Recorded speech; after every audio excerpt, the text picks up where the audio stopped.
सभी साथियों और विद्यार्थियों को नमस्कार, जय हिंद, वंदे मातरम। कैसे हैं आप सभी लोग? हम उम्मीद करते हैं कि आप सब बहुत ही अच्छे होंगे।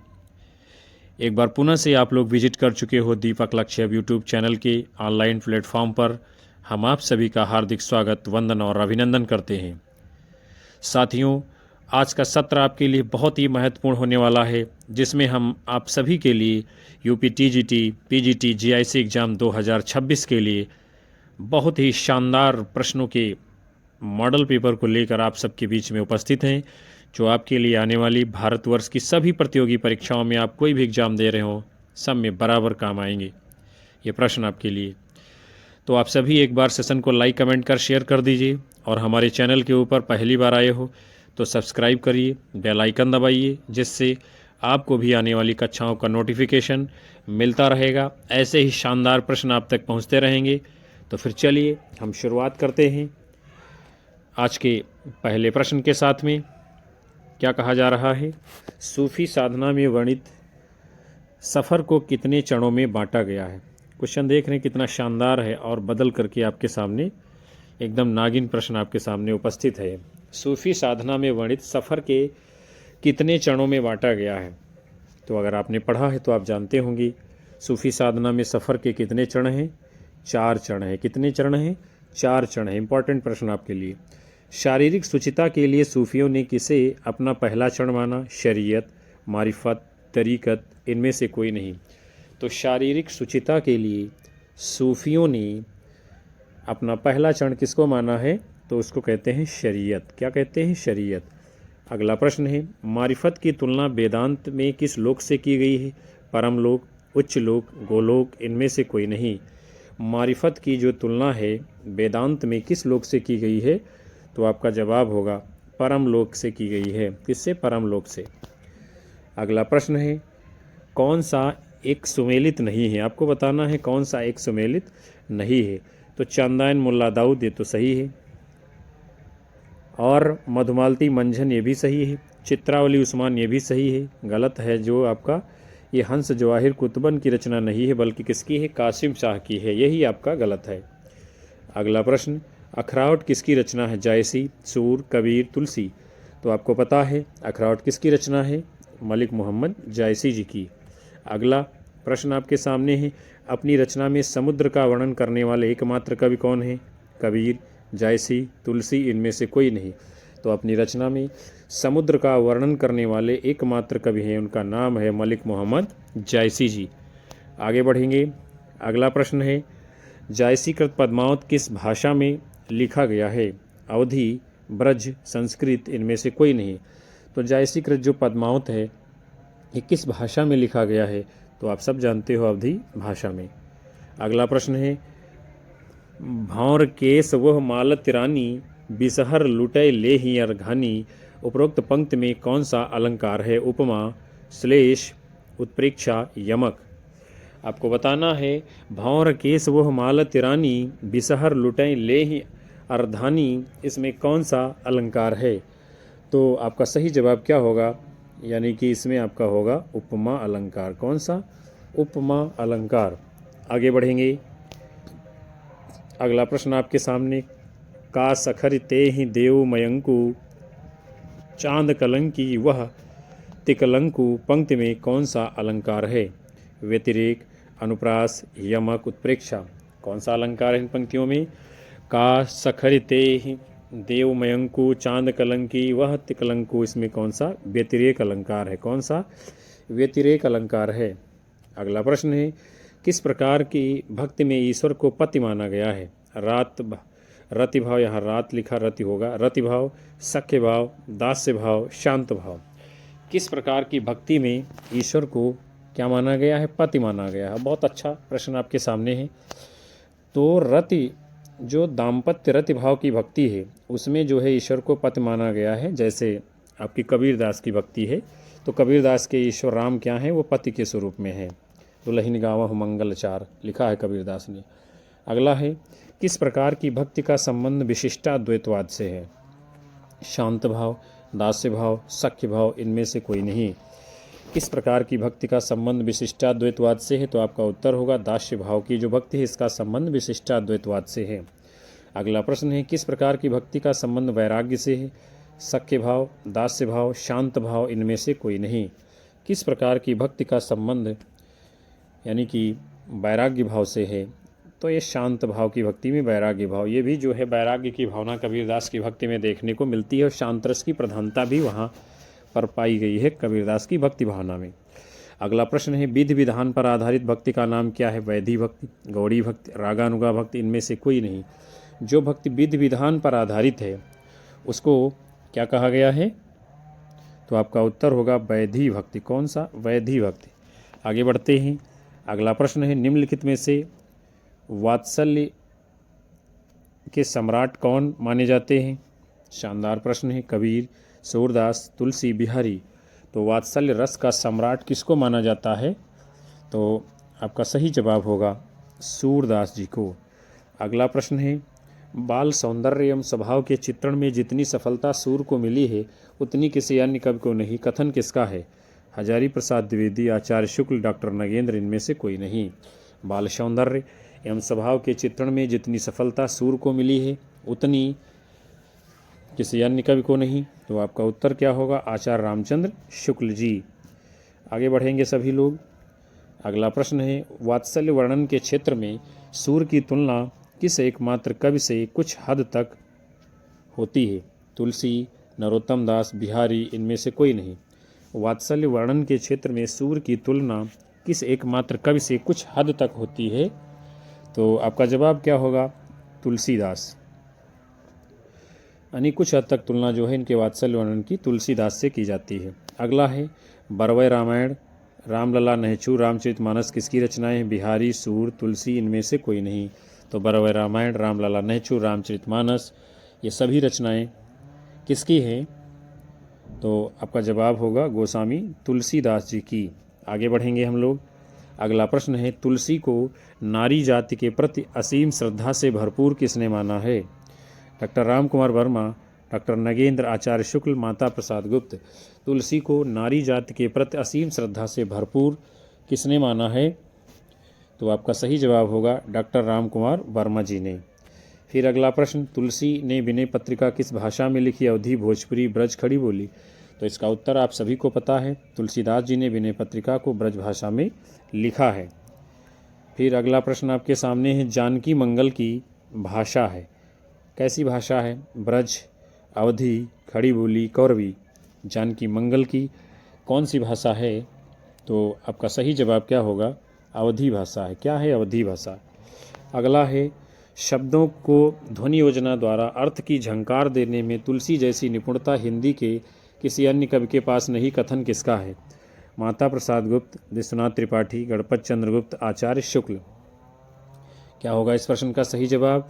शब्दों की ध्वनि योजना द्वारा अर्थ की झंकार देने में तुलसी जैसी निपुणता हिंदी के अन्य किसी कवि में नहीं है। यह कथन किसका है? डॉक्टर माता प्रसाद गुप्त जी का। आगे बढ़ते हैं। फिर आपका प्रश्न है चरण चाट चटकन चकाट वाक्य किस ग्रंथ से है? मानस, दोहावली, कवितावली, जानकी मंगल। कहाँ से ये जो है पंक्ति ली गई है? चरण चाट चटकत चकाट, तो ये जो है कवितावली की पंक्ति है। कहाँ की है? कवितावली की पंक्ति है। अगला है तुलसी बुझाई एक राम घनश्याम हिते में कौन सा अलंकार है? रूपक, यमक, श्लेष, अनुप्रास। तुलसी बुझाई एक राम घनश्याम हिते, इसमें कौन सा अलंकार है?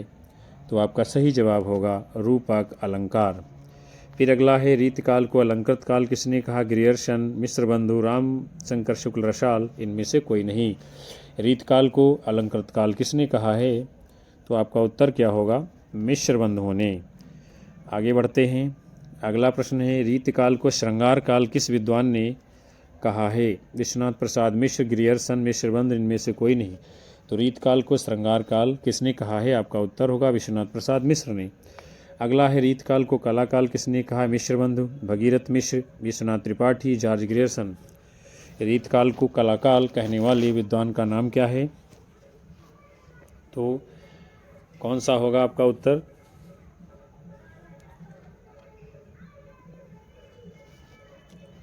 रीतकाल को कलाकाल कहने वाले विद्वान आपके कौन हैं? तो आपका जवाब होगा जो है रमाशंकर शुक्ल। रसाल कलाकाल तो वही कहते हैं जो कि इस प्रश्न के जवाब में नहीं, मिस्र बंधुओं ने अलंकृत काल कहा है, यही होगा। रीत काल को कलाकाल जो है कौन कहता है? तो आपका जवाब होगा रीत काल को कलाकाल कहने वाले हैं रमाशंकर शुक्ल रसाल, जो कि इस विकल्प में नहीं है। आप लोग लिख सकते हैं यहाँ पे रसाल जी हैं। आगे बढ़ेंगे हम सभी, आप लोग देख लेंगे इसका सही उत्तर क्या है। निम्नलिखित में से कौन सा एक रीत सिद्ध कवि है? बोधा, आलम, बिहारी, इनमें से कोई नहीं। तो रीत सिद्ध जो एकमात्र कवि हैं उनका नाम क्या है? तो आपका उत्तर होगा बिहारी जी। फिर है उद्भावक आचार्य हैं कुतुबन, आलम, बोधा, बिहारी। तो इनमें से उद्भावक जो आचार्य हैं उनका नाम क्या है? तो आपका सही उत्तर क्या होगा इस प्रश्न के लिए?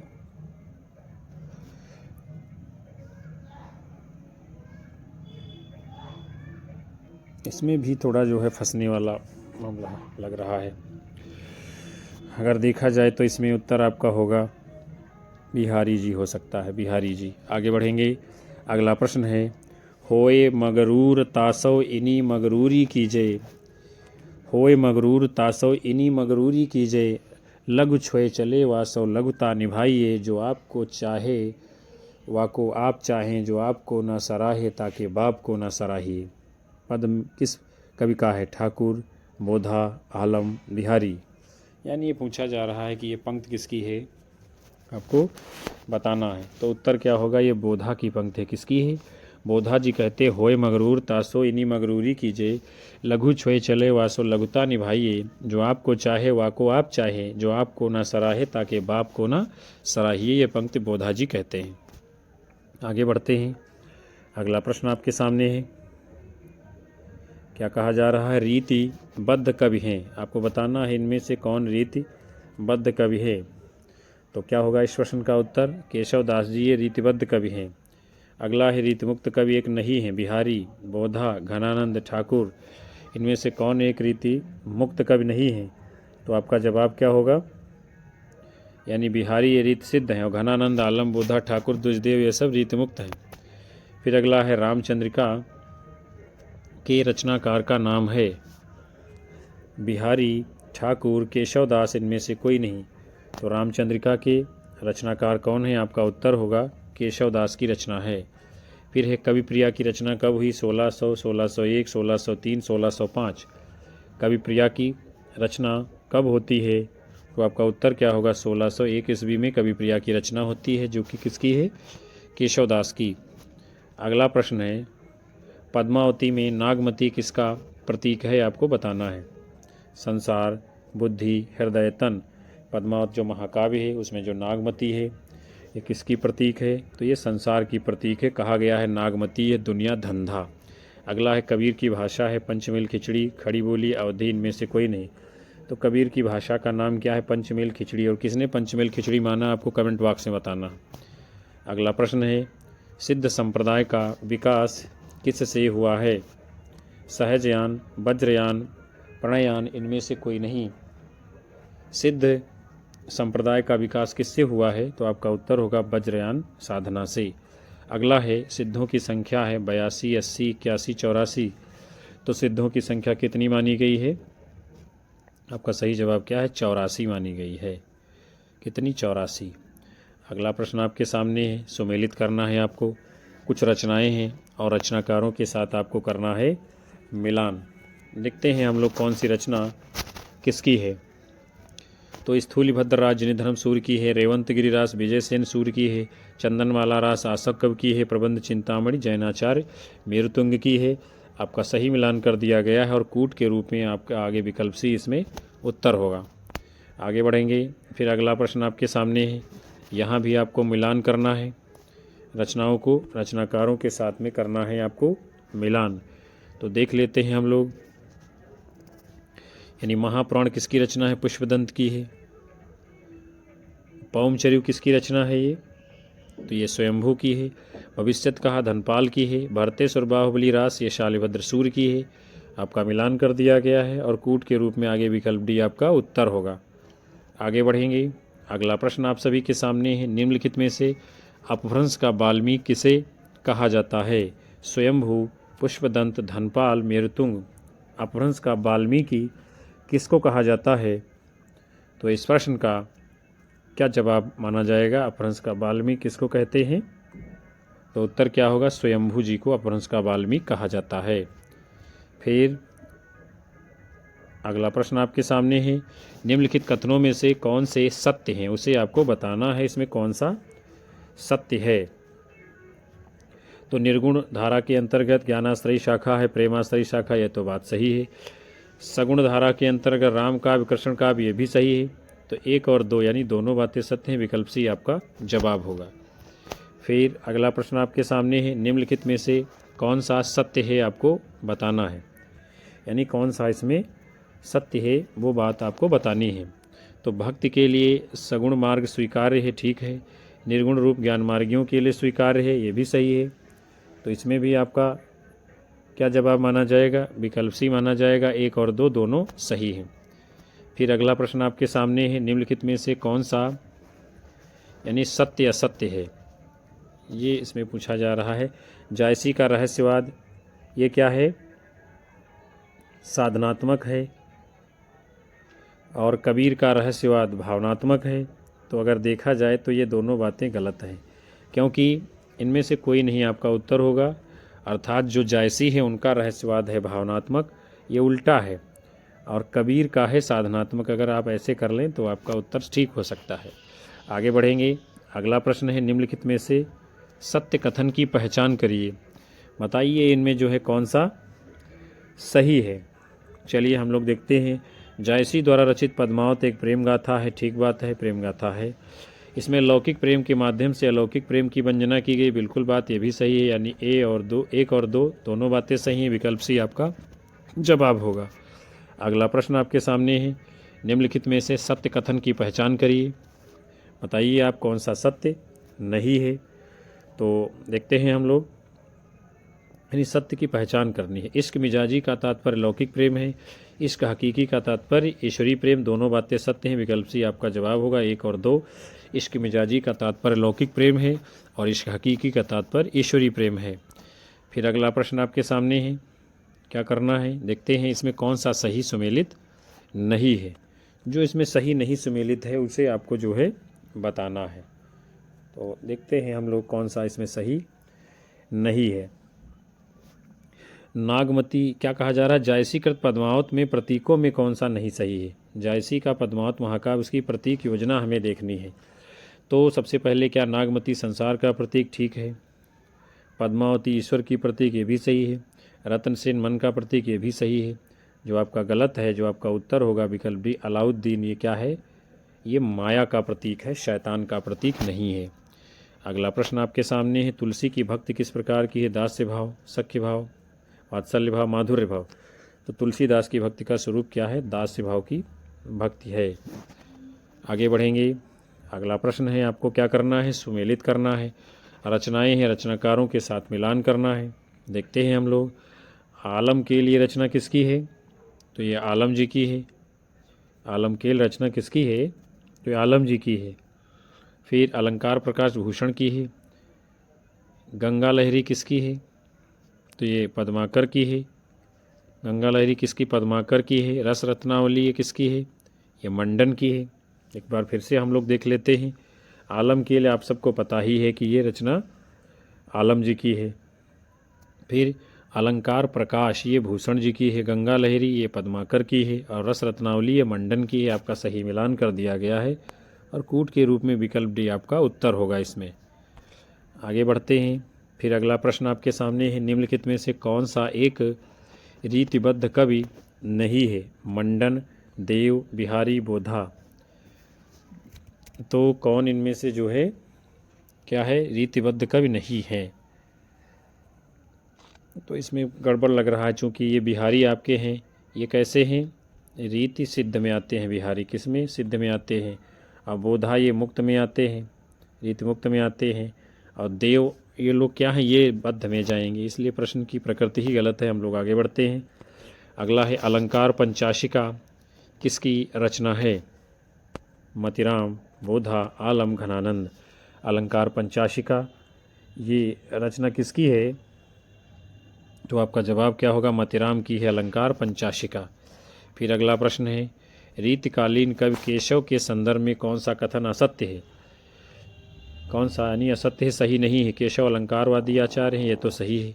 केशव की मान्यता थी कि कविता और कामनी अलंकारों के बगैर सुशोभित नहीं होती, ये भी सही है। रामचंद्रिका इनकी प्रसिद्ध रचना है। फिर है इनकी कविता सरल है, यही असत्य है, कविता इनकी सरल नहीं कठिन है। केशव कठिन काव्य के प्रेत ही हैं तो सरल कहाँ से हो जाएगी? अगला है बिहारी की काव्यगत विशेषताओं में कौन सा एक सही नहीं है? भाषा की समाहार शक्ति सही है, श्रृंगार रस प्रधान है सही है, चमत्कार प्रदर्शन है सही है, देश प्रेम जो है यही गलत है। बिहारी की कविताओं में देश प्रेम सही में नहीं है किसी भी दोहे में। और आप KVS, NBS, LT जो आपका रिटर्न एग्ज़ाम होगा वहाँ पर आप इन्हीं बिंदुओं से अपने उत्तर को आप पूरा लिख सकते हैं। अगर आपसे पूछा जाए बिहारी के काव्य की विशेषताएँ क्या हैं तो इतने में ही आप 2-3 पेज लिख मारेंगे। भाषा की समाज शक्ति, चमत्कार प्रदर्शन, श्रृंगार रस प्रधान, 3 बातें आप लिखेंगे, आपका उत्तर परफेक्ट हो जाएगा। अगला प्रश्न है रीतकाल के प्रतिनिधि कवि हैं बिहारी, घनानंद, बोधा, केशव। तो वैसे तो रीतकाल में बहुत सारे कवि हैं, बहुत बड़ा रीतकाल है, लेकिन प्रतिनिधि कब किसको माना जाता है? तो मात्र और मात्र प्रतिनिधि शब्द बिहारी के लिए आया है। अगला है सतसई निम्नलिखित में से किसकी रचना है? केशवदास, घनानंद, बिहारी, रत्नाकर। तो सतसई जो है किसकी रचना है? आप सभी लोग जानते हो, बिहारी जी की रचना है। आगे बढ़ते हैं। अगला प्रश्न है लोकनायक वही हो सकता है जो समन्वय कर सके, कथन किसका है? आचार्य शुक्ल, हजारी प्रसाद द्विवेदी, डॉक्टर नगेंद्र भगीरथ मित्र।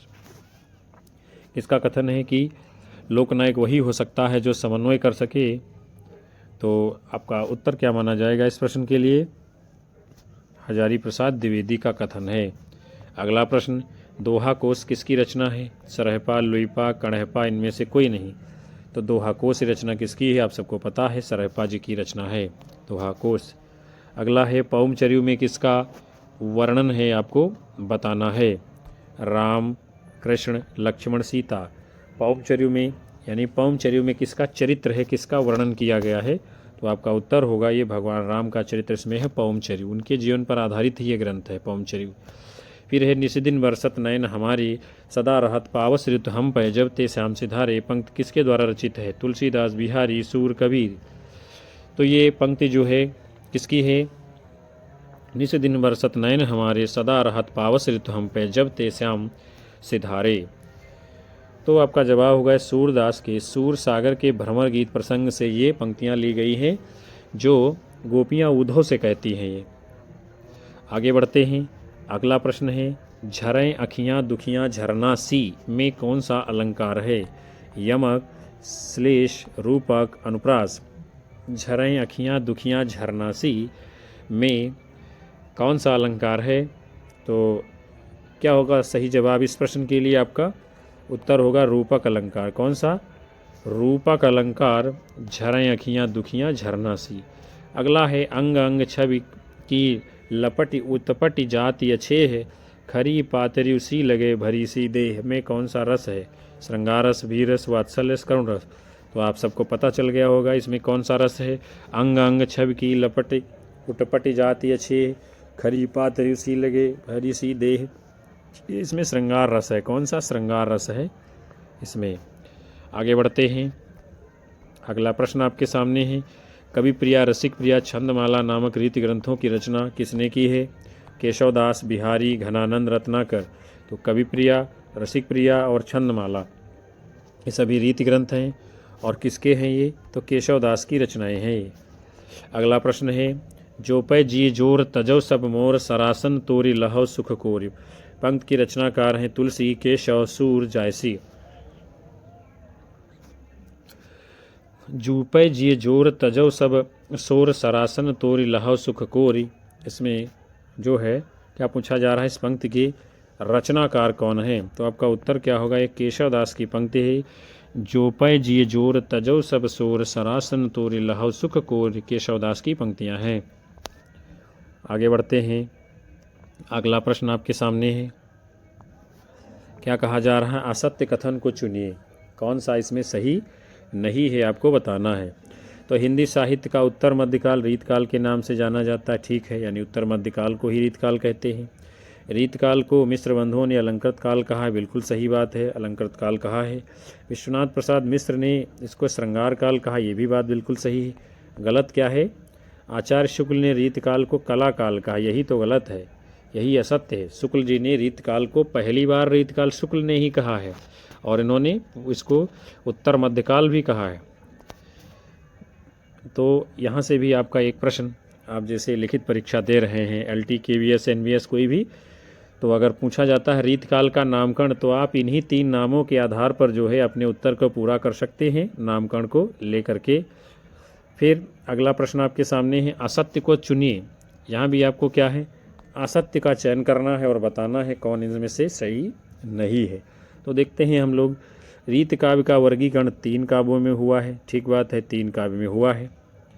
फिर है रीत सिद्ध कवि बिहारी हैं, ये भी बिल्कुल सही है, बिहारी रीत सिद्ध कवि हैं। घनानंद रीत मुक्त कवि हैं, ये भी बिल्कुल सही है, घनानंद रीत मुक्त कवि हैं। फिर क्या है, आलम को रीत सिद्ध कवि के रूप में माने जाते हैं, यही बात गलत है, आलम रीत में नहीं है, आलम आते हैं रीत बद्ध में। किस में आते हैं? नहीं, घनानंद आलम, हाँ, रीत मुक्त में आते हैं ये लोग। आपके आलम किस में आएंगे? ये रीत मुक्त में आएंगे, रीत मुक्त में आते घनानंद आलम बोधा ठाकुर द्विजदेव। आगे बढ़ते हैं, अगला प्रश्न आपके सामने है, सुमेलित करिए। रचनाएं हैं और उनकी किस प्रकार की रचना है उसके साथ में जो है मिलान करना है। देखते हैं हम लोग क्या है माजरा इस प्रश्न में, दिख रहा है कौन सा माजरा है। तो ये रीत पद्धति क्या है? ये लक्षण है। रीत पद्धति क्या है? ये लक्षण है एक। रीत पद्धति एक आपका ये लक्षण है। रस पद्धति क्या है? ये रस की व्याख्या है। नायिका भेद क्या है? ये चित्रणी है।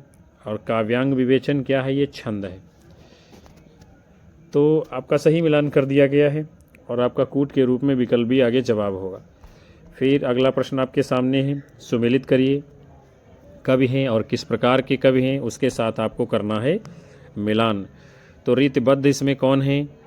तो रीतबद्ध है मतिराम। रीत सिद्ध कौन है? बिहारी हैं। रीत मुक्त कौन है? आलम है। आपका सही मिलान हो गया और कूट के रूप में विकल्प डी आपका उत्तर होगा। फिर आगे बढ़ेंगे, अगला प्रश्न आपके सामने है, पंक्तियाँ दी गई हैं और रचनाकारों के साथ में आपको सुमेलित करना है। कौन सी पंक्ति किसकी है आपको बताना है। तो देखते हैं हम लोग कौन सी पंक्ति है किसकी। तो होए मगरूर तासो दूनी मगरूरी कीजिए, ये पंक्ति किसकी है? होए मगरूर तासो दूनी मगरूरी कीजिए, ये बोधा की पंक्ति है।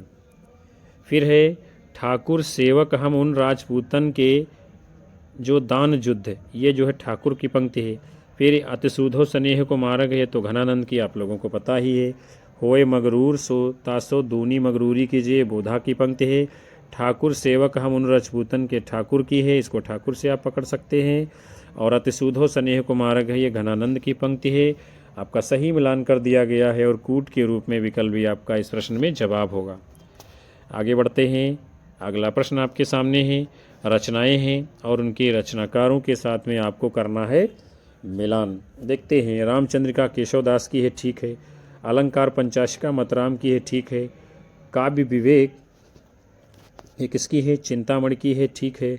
और बिहारी सतसई बिहारी की है, बिल्कुल सही है। आपका मिलान कर दिया गया है और कूट के रूप में विकल्प पे आपका आगे उत्तर होगा। फिर हम लोग अगले प्रश्न को देखेंगे, क्या है, यहाँ भी आपको सुमेलित करना है और यहाँ पे कवि दिए गए हैं रीतकाल के और उनके जीवन काल के साथ में आपको करना है मिलान। तो सबसे पहले केशवदास जी हैं। कौन है? केशवदास जी हैं। केशवदास का जीवन काल है 1555 से 1617 ईस्वी।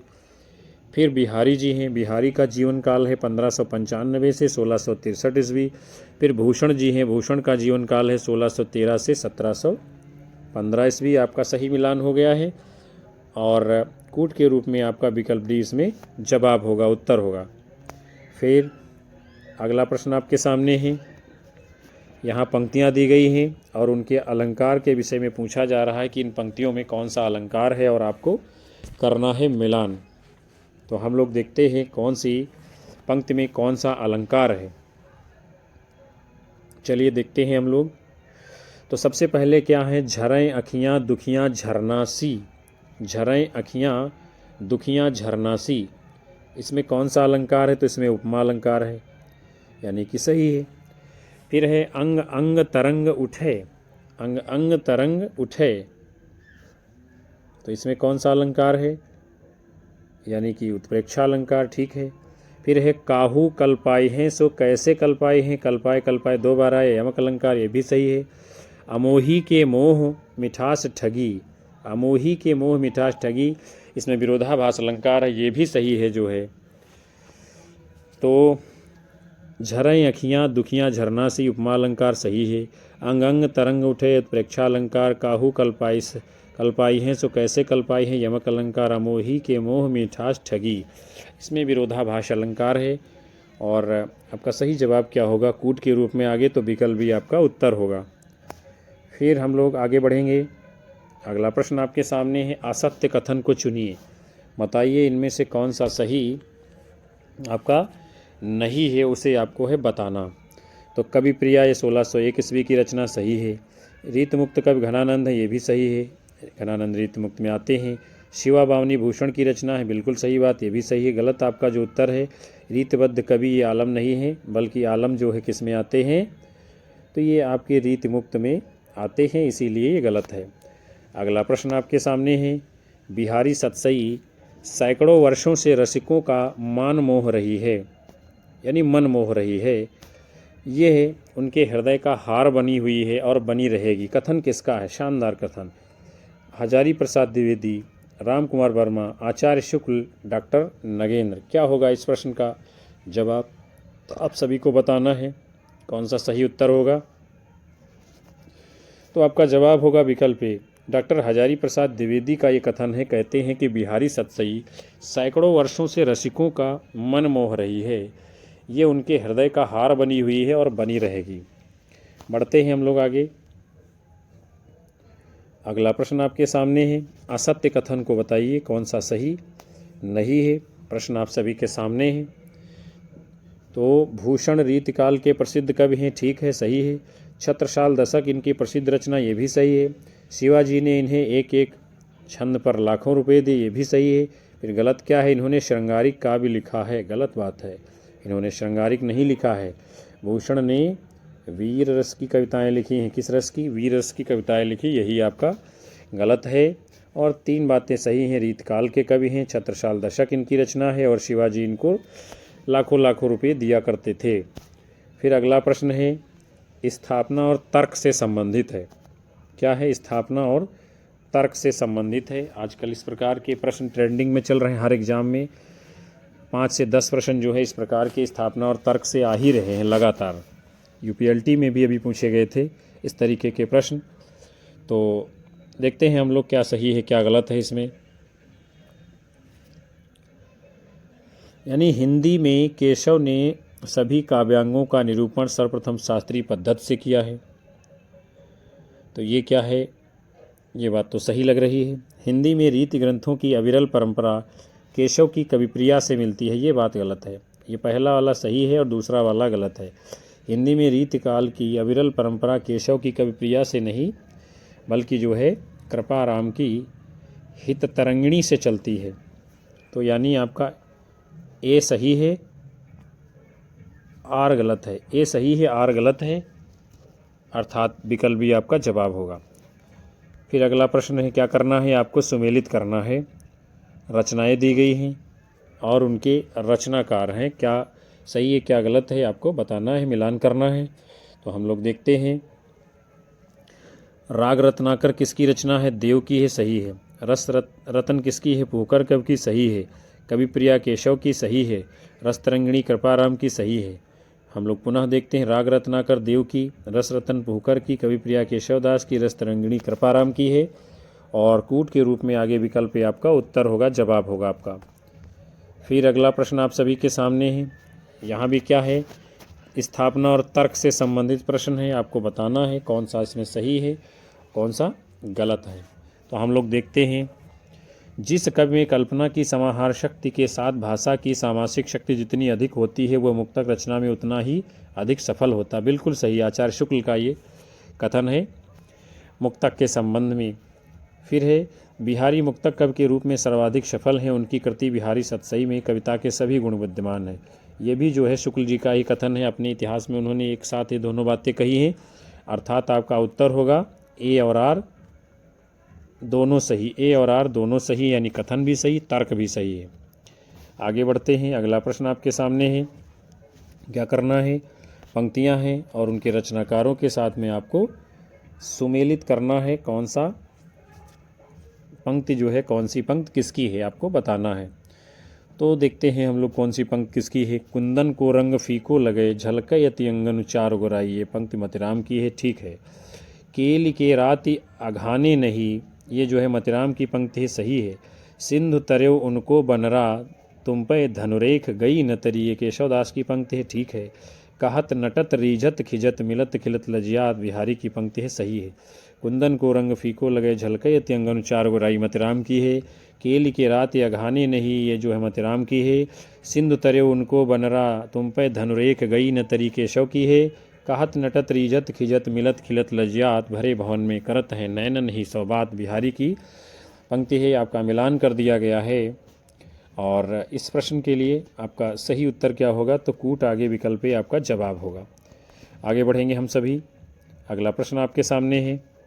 रीत काल का कोई भी कवि भक्ति भावना से हीन नहीं है, हो भी नहीं सकता, क्योंकि भक्ति उनके लिए मनोवैज्ञानिक आवश्यकता थी। कथन किसका है, राम कुमार वर्मा, डॉक्टर नगेंद्र, हजारी प्रसाद द्विवेदी, इनमें से कोई नहीं। बहुत ही शानदार कथन और महत्वपूर्ण मोस्ट इम्पॉर्टेंट प्रश्न आपके सामने है ये, और बताना है आपका इसको उत्तर क्या होगा कि रीत काल का कोई भी कवि भक्त भावना से हीन नहीं है, हो भी नहीं सकता है, क्योंकि भक्ति उनके लिए मनोवैज्ञानिक आवश्यकता थी।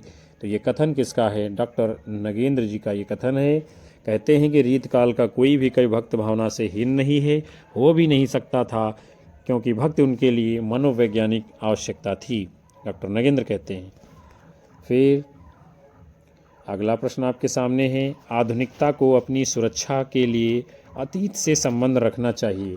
कथन किसका है, जी.एस. फ्रेजर, आप बाऊ, मार्क्स, टी.एस. इलियट। किसका कथन है ये कि आधुनिकता को अपनी सुरक्षा के लिए अतीत से संबंध रखना चाहिए, तो ये कथन है जी.एस. फ्रेजर का। किसका कथन है, जी.एस. फ्रेजर कहते हैं कि आधुनिकता को अपनी सुरक्षा के लिए अतीत से संबंध रखना चाहिए।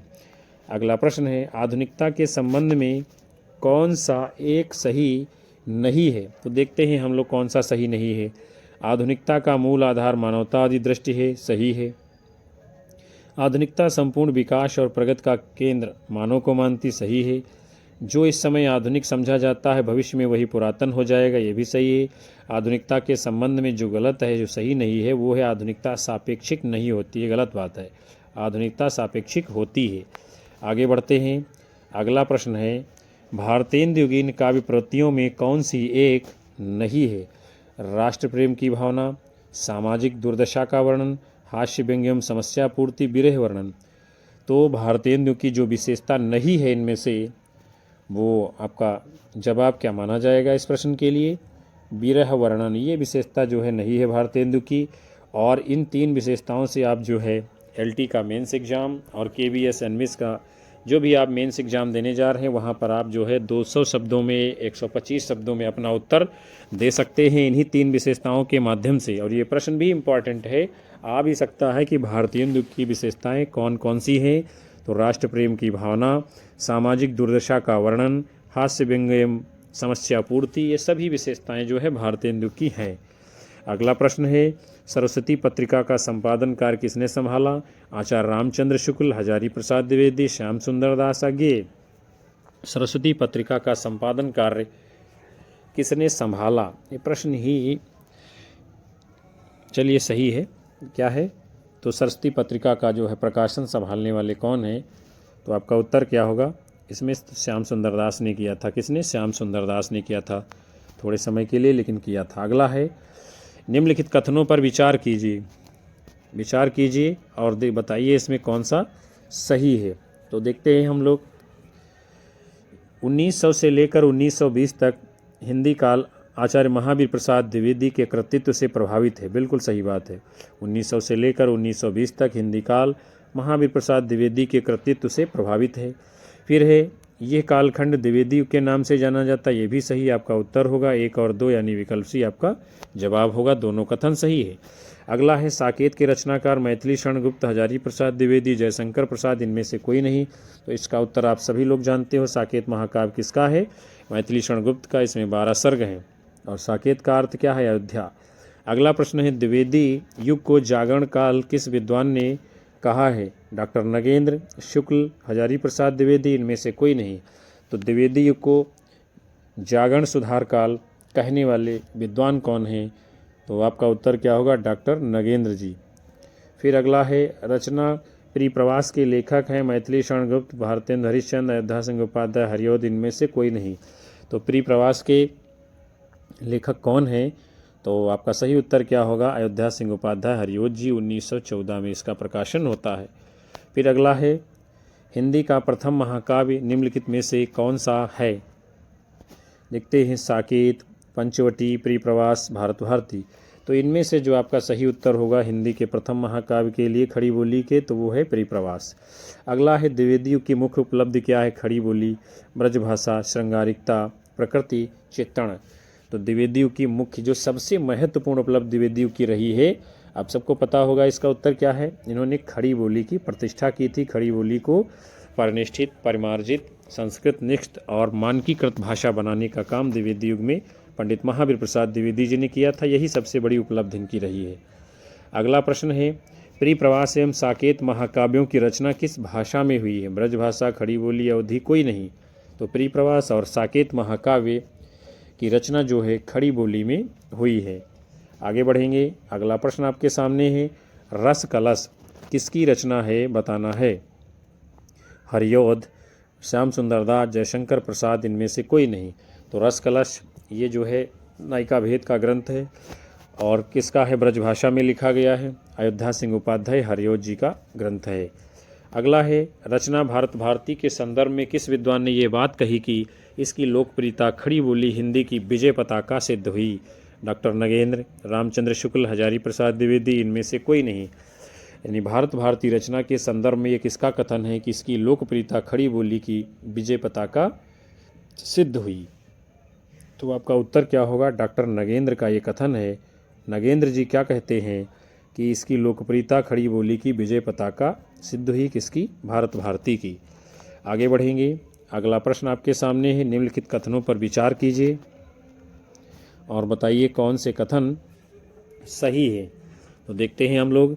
परिप्रवास खड़ी बोली में लिखा गया हिंदी का प्रथम महाकाव्य, बिल्कुल सही बात। परिप्रवास खड़ी बोली हिंदी का प्रथम महाकाव्य है। इसके रचनाकार हरिऔध जी हैं, ये भी सही है। तो आपका उत्तर होगा विकल्प सी। 1 और 2 दोनों बातें सही हैं। अगला प्रश्न है परिप्रवास ग्रंथ के कथानक के संदर्भ में कौन सा एक सही नहीं है? देखते हैं हम लोग कौन सा सही नहीं है। परिप्रवास का कथानक श्री कृष्ण की मथुरा गमन के वृत्तांत पर आधारित, ये तो बात सत्य है। ये तो सत्य है। फिर है ये कुल 17 सर्गों में विभक्त है, ये भी सत्य है।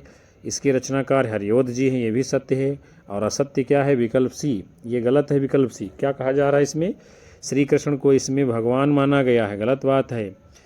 ये जो परिप्रवास है हरिऔध जी का, इसमें श्री कृष्ण को भगवान नहीं माना गया है, इसमें लोक सेवक, लोक रक्षक माना गया है, यानी एक पुरुष, मानवीय पुरुष के रूप में दिखाया गया, इसीलिए ये गलत है, भगवान नहीं माना गया।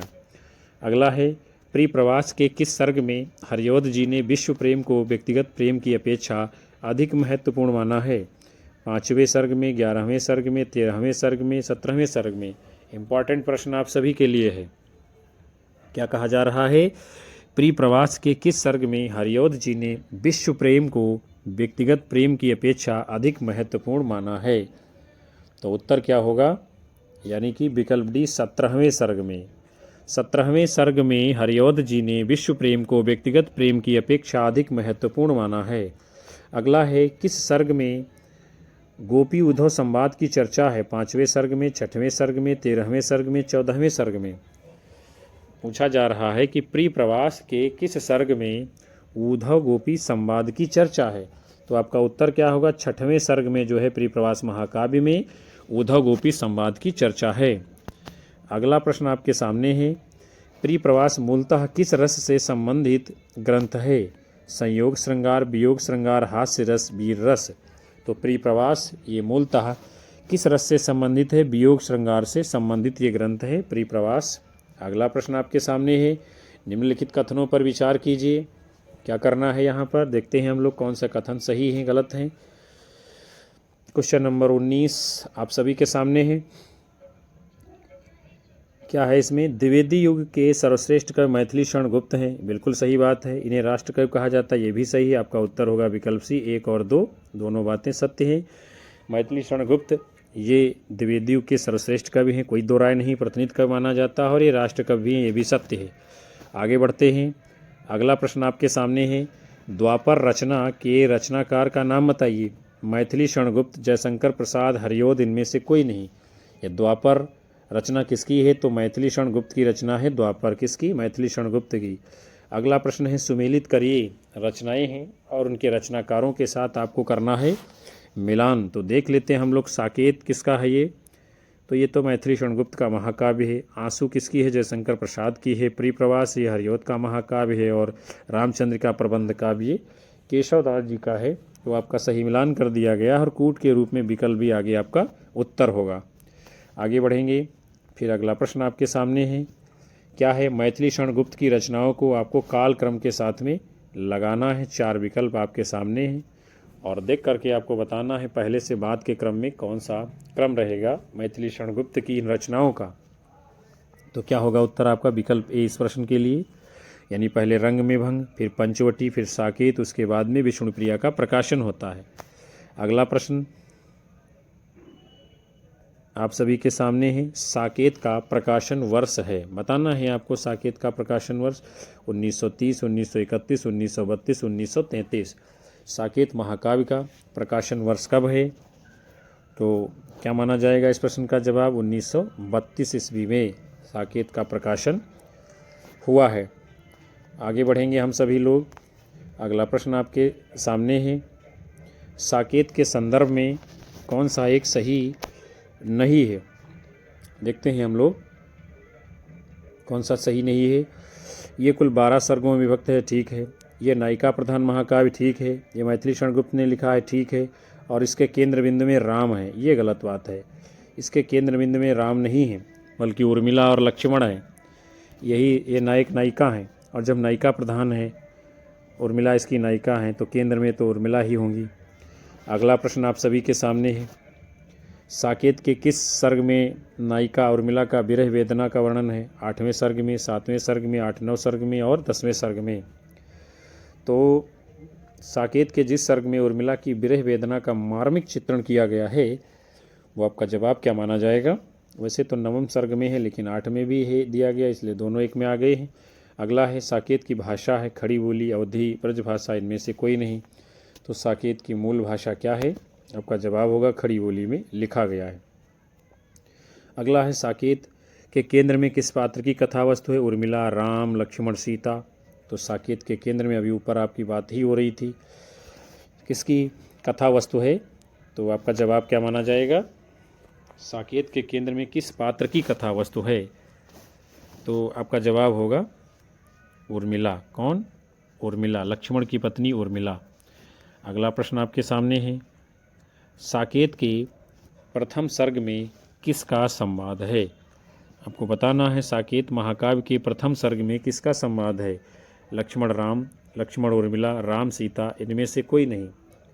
तो साकेत के प्रथम सर्ग में जो संवाद है वो आपका होगा लक्ष्मण और उर्मिला का संवाद है। किसका? लक्ष्मण और उर्मिला का संवाद है साकेत के प्रथम सर्ग में। अगला है, साकेत के किस सर्ग में उर्मिला की विरह दशा का वर्णन है? 7वें सर्ग, 8वें सर्ग, 9वें सर्ग, 10वें सर्ग। तो अभी इस प्रश्न की चर्चा ऊपर भी की जा चुकी है। साकेत के जिस सर्ग में उर्मिला की विरह दशा का वर्णन है उसका नाम क्या है? 9वें सर्ग में उर्मिला की विरह दशा का वर्णन है। अगला प्रश्न है, मैथिली शरण गुप्त जी को राष्ट्र कवि की उपाधि जो है किसने प्रदान की थी? महात्मा गांधी, सुभाष चंद्र बोस, जवाहरलाल नेहरू और रविन्द्रनाथ टैगोर। तो मैथिली शरण गुप्त जी को राष्ट्र कवि की उपाधि देने वाले हैं महात्मा गांधी जी। कौन है? महात्मा गांधी जी। तो प्यारे विद्यार्थियों और साथियों, आज के इस खूबसूरत सेशन को हम यहीं पर समाप्त कर रहे हैं, विराम देते हैं, जिसके अंतर्गत आप सभी लोगों ने बहुत ही महत्वपूर्ण वैकल्पिक प्रश्नों की श्रृंखला को देखा जाना समझा। हम उम्मीद करते हैं ये सेशन आप सभी लोगों को पसंद आया होगा और आपकी आने वाली परीक्षाओं में महत्वपूर्ण भूमिका निभाएगा।